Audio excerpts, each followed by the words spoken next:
Itong trip mo sa Fashion Week sa Paris and Milan, you called for backup. Yes. And Mom was there. Yes. You know, she was there. What was the story? Mommy ko, of course, you know, my mom. Of course. She was my original momager, and I was really going through, you know, something in my life na I lost my confidence, and yun nga, nalulunod ako sa mga naririnig ko. But the thing is, I couldn't work, and I'm there to work. So I really need my mom to talagang parang, anak, gawin whip mo to. you. Oo. So talagang siya nag-ano ng mga, kailangan mo to gawin, you have to do this, focus. This is your, you know, to remind me of my worth. And it worked. Kasi 'di ba ang nanay, ang magulang, pag sinabi sa'yo na bobo ka, feeling mo lalaki kang bobo. Pag sinabi ng nanay mo, kayang gawin mong lahat, Kaya magagawa mo talaga lahat. Na-enjoy niya. Yes, na-enjoy She niya. did. And she was, she's been around Europe, but she's never been to Paris.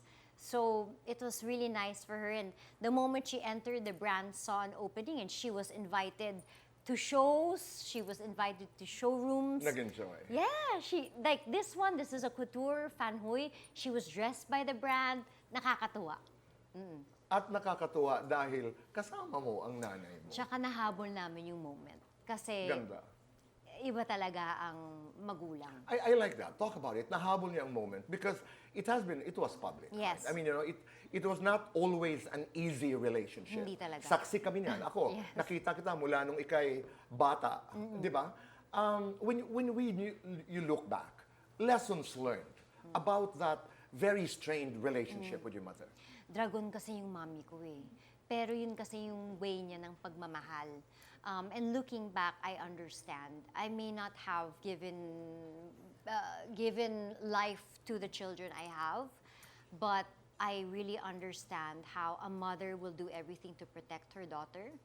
And iba lang din siguro yung time. Iba na kasi yung parenting Right. ngayon eh.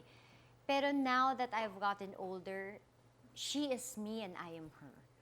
Nakita mo yun. I saw that, and I'm just glad na nahabol namin yung oras. May mga nagsasabing ganun, that it takes a while sometimes for people to appreciate. Yes. Oo. Now you know that. Oh, You see naiiyak that. na nga ako. Yes, super. And talagang hindi ko alam paano ko nagawa nung ilang taon na hindi kami talagang regularly nag-uusap.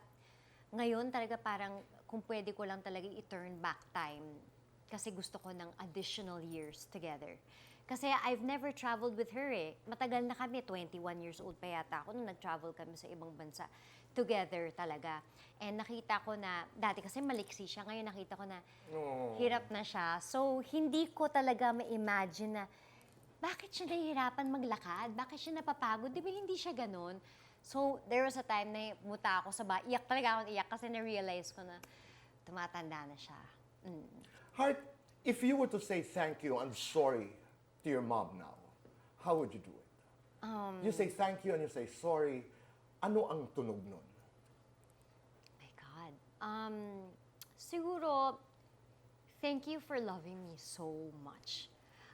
Makikipagpatayan talaga siya para sa akin. Kasi siya talaga yung nakakaalam na naman ng puso ko kasi galing sa kanya yun eh.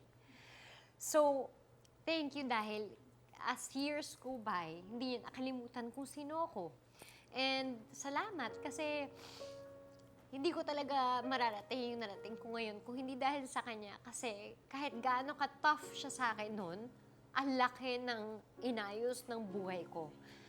Kahit ano nangyari sa akin, ang laki ng yung decision making ko, siya lahat yun eh. And the character na kala ko na wala sa akin na pagiging matapang, siya rin pala yun. Pumasok din pala sa akin, Tito Boy. So, I'm so blessed. We are all so blessed to have mothers, parents. Kaya kung malayo kayo sa mga magulang nyo, it's not worth whatever success, money. Time is priceless talaga. It's priceless. Now, as we talk, what do you want to tell yourself? I'm so proud of you. I'm so proud of you. You should be. In fairness naman, sa kaartehan ko minarating. Di ba?